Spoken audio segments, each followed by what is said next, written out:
శ్రీ సోమేశ్వర సోమప్ప దేవాలయం. సోమప్ప దేవాలయం నుండి శ్రీ శివలింగేశ్వర నాగులపాడు దేవస్థానానికి సొరంగ మార్గం ఉంది.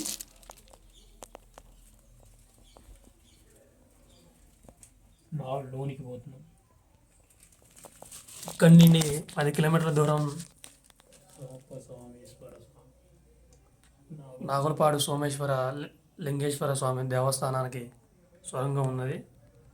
రాజుల కాలం అప్పట్లో నాగరికత కాలంలో ఇక్కడి నుంచి దేవస్థానానికి సొరంగ మార్గం తవ్వినారు.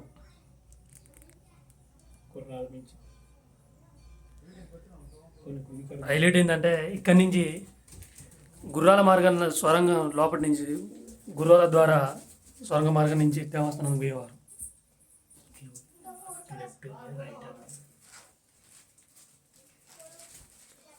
చూస్తున్న భయంకరంగా ఉంది. ఎట పేరు భయ అప్పట్లో ఏ మార్గం ఏదో తెలియదు అంటే వాస్తవానికి అయితే ఇదే మార్గం. ఇటేనా కింద పూడ్చినట్టుందా బాయ్ ఇది ఊపిరి కానీ వచ్చి రిటర్న్ తీసుకుంటారు. కిందకి పోవాలా? మన అక్కడ నాగులపాడు కాడ మనకనేట కనపడుతుంది. కాకపోతే అది పక్కల గుడి చూసిన చిన్నది నాగులపాడు కబడ్డీ ఆట చూస్తున్నాడు. దాని పక్కన ఉంటుంది లైట్ లైట్